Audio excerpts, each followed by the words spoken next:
The morning started with the sound of coughing. Not the kind of cough that came with a common cold, but the deep, rattling cough that left Emma Parker struggling to breathe. She pressed a trembling hand against her chest, willing her lungs to calm down. In the next room, 8-year-old Leela Parker sat on the edge of her small bed, her knees drawn up to her chest. She listened to the coughs with wide, worried eyes. It was supposed to be an important day, a life-changing day. Her mom's job interview at Grant Enterprises, one of the biggest companies in the city. Emma had been preparing for weeks. She had borrowed a crisp blouse from their neighbor, pressed it carefully, and practiced her answers over and over late into the night. "This could be our chance, Leela," she had whispered. "If I get this job, we won't have to keep choosing between rent and groceries." But now, Emma couldn't even sit up without breaking into another fit of coughing. "Mom," Leela whispered, creeping into the bedroom. Emma tried to smile through her pale face and feverish eyes. "I'll be fine, honey. I'll just rest a little. Maybe I'll still make it to the interview if I—" She broke off in another cough, shaking so hard the bed rattled. "No, Mom," Leela said firmly, her small voice trembling. "You can't go like this." Emma's eyes filled with tears. She knew it was true. Missing the interview meant losing her chance. And losing her chance meant more overdue bills, more nights wondering how to stretch one can of soup for 2 people. Something fierce sparked inside Leela. She didn't want to see her mom cry anymore. She didn't want her mom to give up her dream. And that was when the idea came. I'll go for her. It was crazy. She was just a little girl. But in her heart, Leela believed that if she tried, if she was brave enough, maybe someone would listen. Maybe someone would understand how much her mom needed this job.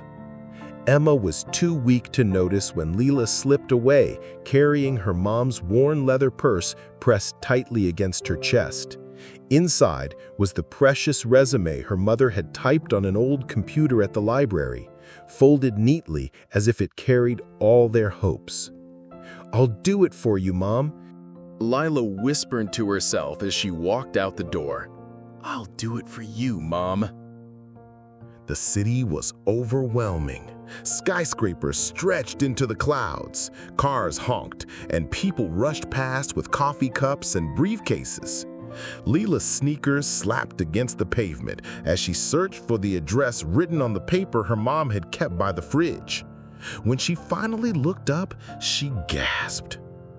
The Grant Enterprises tower rose above her, made of steel and glass that reflected the morning sun.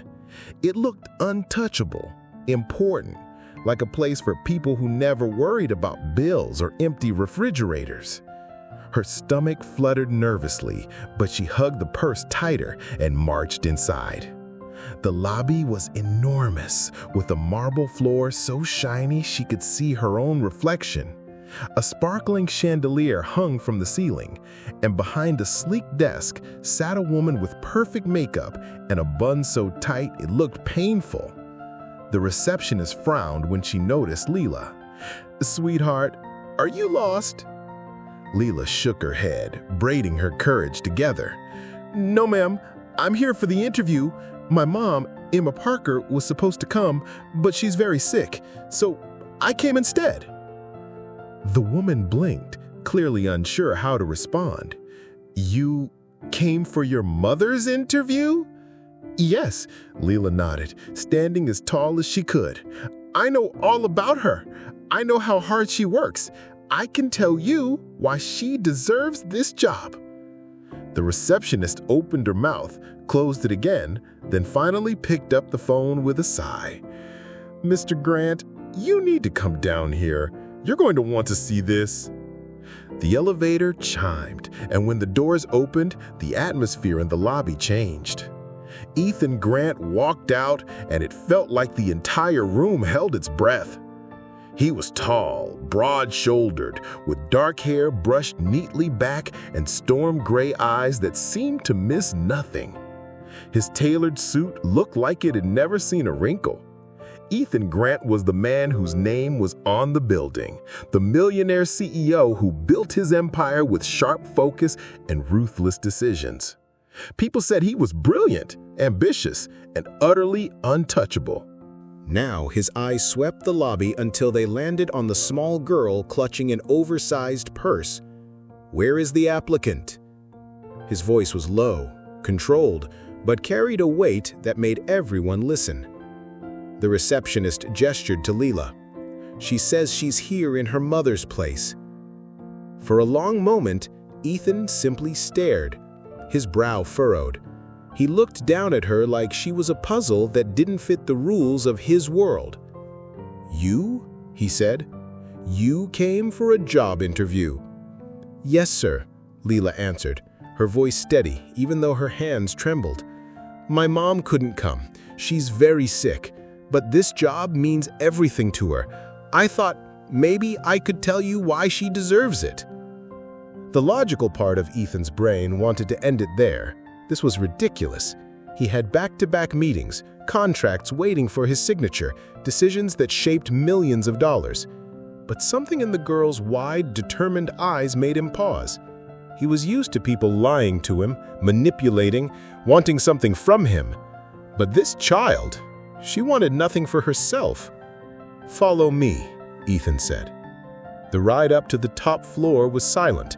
Leela's heart pounded as she stood beside the most powerful man she had ever seen. She was tiny in the mirrored elevator, her braid hanging over one shoulder, her sneakers worn, and her hands clutching the purse like it was her anchor. When the doors opened, she gasped. Ethan's office was like another world.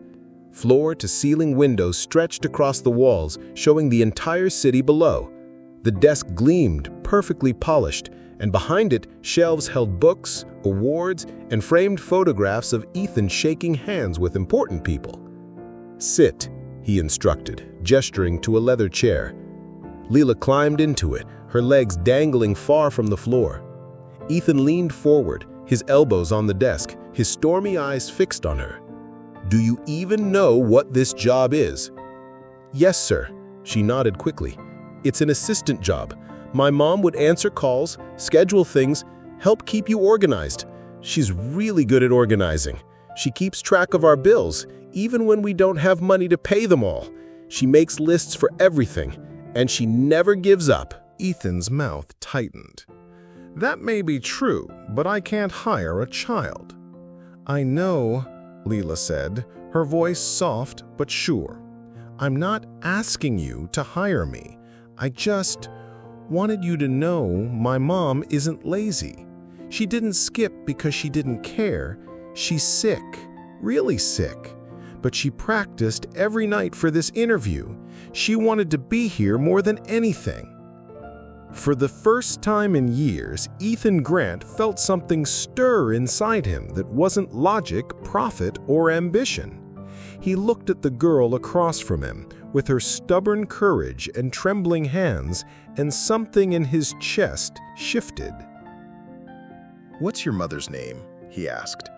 "Emma Parker," Leela whispered. He nodded slowly. "I'll look at her resume." Relief washed over Leela's small face. "Thank you, sir." She slid off the chair, clutching the purse. But before she could leave, Ethan's voice stopped her. "Wait." She turned, her braids swinging. "Do you have someone to take you home?" he asked, his tone unaccidental. Leela hesitated. "Our neighbor said she'd check on Mom. I came alone. I thought I should." For a man who had spent years building walls around his heart, Ethan suddenly felt those walls crack. He rose from his chair, tall and commanding, but his eyes softer than they had been in years. "Come on," he said quietly. "I'll drive you." And so, the ruthless millionaire CEO, who had once believed he was immune to emotion, found himself walking beside a little girl whose courage carried more weight than all his business deals combined. And though Ethan didn't yet realize it, this small act of compassion was about to change his life forever. The knock on the door echoed through the small apartment, sharp and unexpected. Emma Parker, still pale and weak from her fever, struggled to sit upright. "Who could that be?" she whispered, pressing her hand against her forehead. Before she could rise, little Lila had already dashed across the room, her pigtails bouncing. She pulled the door open, and there, towering in the doorway, stood Ethan Grant. The sight stole Emma's breath. The man looked even more imposing in the frame of their worn-down doorway, his expensive suit contrasting against the peeling paint of the apartment walls. His eyes, cool and stormy when she had seen him years ago in newspapers or on TV, now softened as they landed on her. Emma's first thought was panic. Why is he here? Did Lila do something wrong? But then she saw the leather folder in his hand. He stepped forward, lowering his voice. "Mrs. Parker?" Emma blinked. "Miss Parker," she corrected gently, though her voice shook. "Yes, I'm Emma. Oh my goodness, Mr. Grant, I'm so sorry if my daughter—" Ethan held up a hand. "Don't apologize. She was extraordinary." His gaze flicked to Lila, who beamed with pride. "Most children her age would have hidden under a bed. She marched into my office with more courage than many adults I've hired." Emma pressed her lips together, torn between embarrassment and gratitude. "She shouldn't have troubled you. I had an interview today, but I couldn't make it." "I know, and I understand. Your resume shows remarkable persistence. Your daughter convinced me to give you another chance when you're well enough to come in." Emma's hand flew to her mouth, tears pooling in her eyes. "You mean you're still willing to consider me?" Emma's gaze lingered on her, quiet and steady. "I'd be a fool not to." For a man known for ruthless efficiency, for never wasting a second on sentiment, the softness in his tone startled even him. But there was something about the fragile strength in Emma's eyes, something about the fire in her daughter's determination that stirred a place in his heart he thought long buried. "I'll expect you in 2 weeks. Plenty of time to recover. We'll talk then." And just like that, he turned to go. But before he left, he glanced back at Emma once more, his expression unreadable. "You raised a remarkable girl." Then he was gone, leaving behind the faint scent of his cologne and a silence heavy with possibility. Emma's recovery was slow, but each day grew brighter with the hope Ethan had given her. She clung to that folder like it was a promise, and when the day finally came, she stood in front of the mirror in the borrowed blouse again, her hair carefully brushed, her eyes alive with determination. "Do I look ready, Lila?" "You look like a superhero," her daughter declared proudly. And for the first time in years, Emma almost believed it. At Grant Enterprises, Emma was ushered into Ethan's office, the same one that had so terrified her daughter weeks before. Ethan rose from behind his desk. Today, his presence was no less commanding, but his eyes softened when they met hers. "Ms. Parker," he said smoothly, "I'm glad you're here." The interview was professional at first. He asked about her organizational skills, her past jobs, her ability to manage difficult schedules. Emma answered with quiet confidence, describing late nights balancing freelance tasks while caring for her daughter, managing her mother's medical appointments years ago, and keeping a household running with limited resources. But gradually, the interview shifted. Ethan found himself asking questions that had little to do with the job. "What drives you?" "My daughter," Emma said simply. "Everything I do is for her." Her honesty struck him harder than he expected. For years, he had been surrounded by people motivated by money, ambition, or power. But Emma's motivation was love, pure and relentless. When the interview ended, Ethan leaned back in his chair, studying her. "You're hired." Emma gasped, pressing her hands together. "Thank you, Mr. Grant. I won't let you down." "I know you won't," he said softly. Working for Ethan Grant was unlike anything Emma had ever experienced. The office was sleek, fast-paced, demanding, but Emma proved herself quickly, answering calls with grace, managing his overflowing schedule, solving problems before they escalated. At first, Ethan treated her like any other employee, his tone clipped and professional. But gradually, he found himself watching her more closely. The way she smiled when she spoke to clients, the gentle patience she showed when coworkers grew stressed, the quiet way she carried her burdens without complaint. And then there was Leela. Occasionally, when childcare fell through, Emma brought her daughter into the office for an hour or two. Leela quickly became everyone's favorite visitor, her laughter brightening the sterile halls. Even Ethan, who prided himself on keeping his distance from personal matters, found himself softening when the little girl tugged on his sleeve to show him a drawing she'd made. "You work too much," she declared one afternoon, planting her small hands on her hips as she stared up at him. Ethan arched a brow. "Is that so?" "Yes," Leela said firmly. "You should smile more. My mom says smiling makes you healthier." Emma nearly fainted from embarrassment, but to her surprise, Ethan actually laughed. A deep, genuine laugh that warmed the entire room. Weeks turned into months. Slowly, carefully, a bond formed. Ethan began to linger near Emma's desk after hours, asking about her day. He started driving them home when the buses ran late. He found himself sharing stories he hadn't told anyone in years, about his lonely childhood, about building his company from scratch, about the emptiness of success when there was no one to share it with. Emma listened quietly, her heart aching for the man behind the polished exterior. She hadn't expected kindness from him, but she saw it now, in the way he secretly donated to employees in need, in the way he carried guilt for things he couldn't change, in the way he looked at her with something unspoken in his eyes. Still, she fought her feelings. He was her boss, a millionaire, a man far above her world. To hope for more was foolish. But Leela saw what Emma tried to hide. "Mom," she whispered one night as they washed dishes, "Mr. Grant likes you." Emma flushed. "Don't be silly." "It's true," Leela insisted. "He looks at you the way dads look at moms in movies. You should let him." Emma laughed through her blush, but the thought lingered. The moment of truth came on a rainy evening. Emma had stayed late at the office, finishing paperwork, while Leela sat curled on the couch with her homework. Thunder rumbled outside, shaking the windows.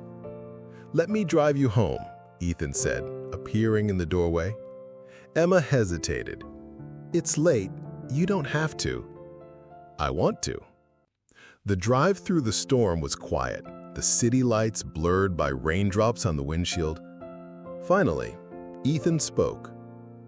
"Emma," he said softly, using her first name for the first time. "Do you ever think about what you deserve?" She blinked. "What do you mean?" "You've sacrificed so much. You've worked harder than anyone I know, and yet you still smile. You still believe in love, in kindness. Don't you think you deserve more?"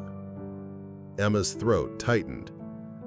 "I don't know if people like me get more, Mr. Grant." "Ethan," he corrected gently, his hand tightened on the steering wheel.